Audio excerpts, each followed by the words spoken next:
Assalamualaikum warahmatullahi wabarakatuh.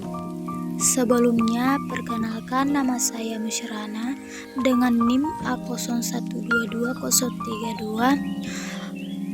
Program Studi Agribisnis kelas B, Fakultas Pertanian dan Kehutanan, Universitas Sulawesi Barat. Pada video kali ini saya akan membahas mengenai materi mata kuliah bahasa Indonesia, yaitu menulis akademik. Dalam menulis akademik adapun submateri yang akan kita bahas, yaitu pengertian penulisan akademik, penulisan sebagai proses kreatif, langkah-langkah penulisan ilmiah. Pengertian penulisan akademik. Menulis adalah kegiatan menyusun serta merangkaikan kalimat sedemikian rupa agar pesan, informasi, serta maksud yang terkandung dalam pikiran, gagasan, dan pendapat penulis dapat disampaikan dengan baik.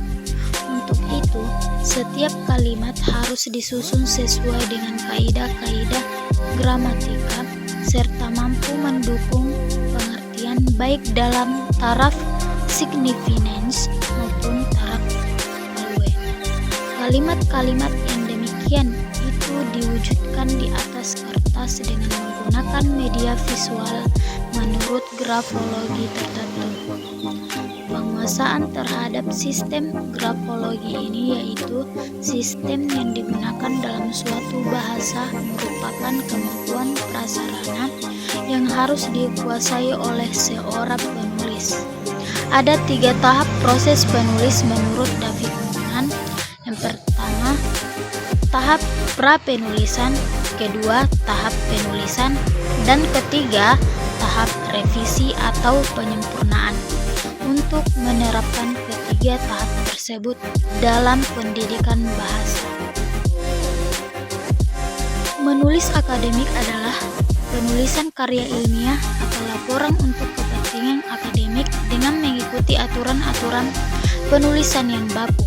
Tulisan akademik bukanlah sebuah cerita ataupun sekedar bacaan fiksi, namun tulisan akademik merupakan sebuah karya ilmiah yang ditulis berdasarkan fakta ataupun sebagai laporan dari suatu hasil kegiatan yang memiliki sistematika khusus, tidak asal-asalan.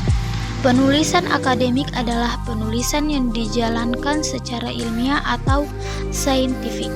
Secara ilmiah atau saintifik dengan mengkaji secara teratur dan teliti suatu persoalan.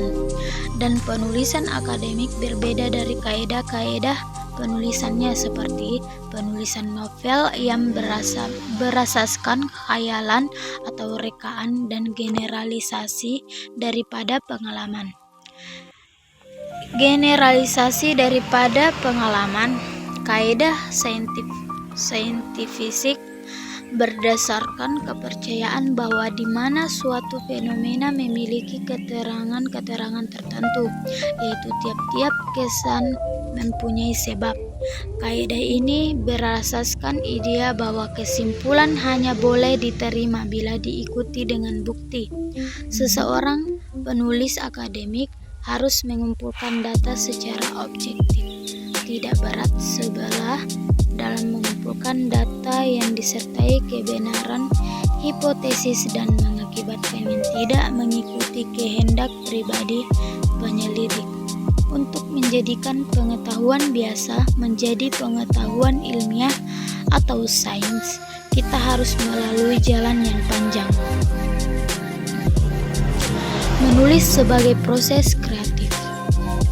Menulis merupakan suatu proses kreatif yang banyak melibatkan cara berpikir divergen atau menyebar daripada konvergen atau memusat. Supriyadi 1997. Menulis tidak ubahnya dengan melukis. Pelukis memiliki banyak ide, gagasan, pendapat, pikiran, perasaan, serta obsesi yang atau dilukiskannya. Kendatipun Secara teknis, ada kriteria yang dapat diikuti, tetapi wujud yang akan dihasilkan itu sangat bergantung pada kepiawaian, imajinasi, dan kekreatifan penulis dalam mengungkapkan gagasan.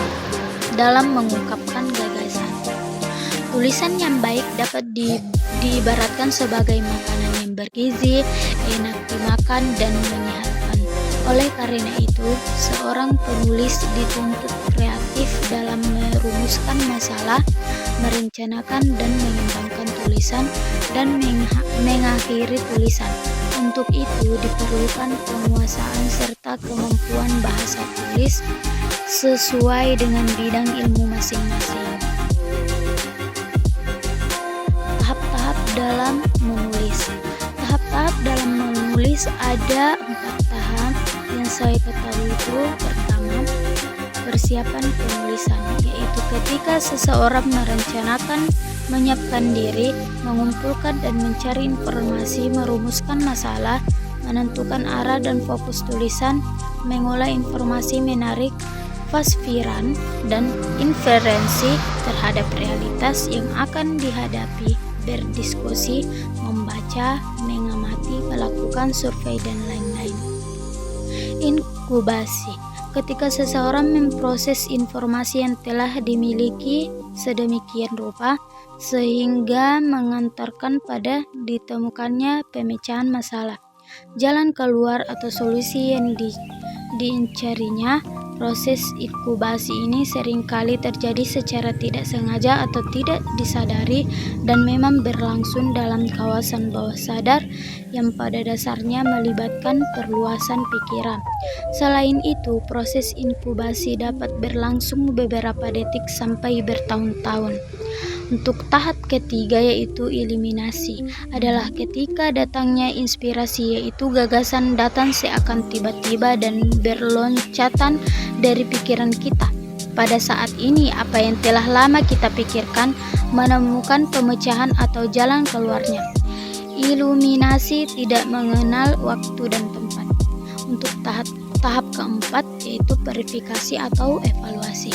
Tahap keempat, verifikasi evaluasi, yaitu apa yang dituliskan sebagai hasil tahap eliminasi itu diperiksa kembali, diseleksi dan disusun sesuai dengan fokus laporan atau tulisan diinginkan.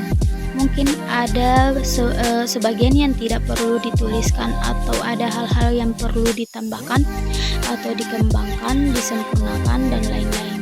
Jadi dalam tahap keempat ini kita menguji dan menghadapkan apa yang kita tulis itu sesuai atau tidak dengan realita sosial, budaya, nilai-nilai, norma-norma, serta aturan yang berlaku dalam kehidupan bermasyarakat yang bersangkutan. Disinilah seorang penulis dituntut kepiawaian, kecerdasan, ketelitian, dan kekreatifannya dalam menulis.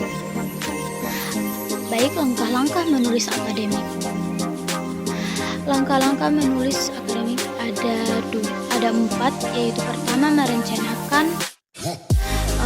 Ada 3 bagian, yaitu mengumpulkan bahan, menentukan tujuan dan bentuk penulisan, dan menentukan pembaca. Kedua, menulis, dan ketiga, merefleksikan, dan keempat, merevisi. Oke, terima kasih untuk teman-teman yang sudah menonton video saya. Mohon maaf atas kekurangannya. Saya ucapkan terima kasih. Assalamualaikum warahmatullahi wabarakatuh.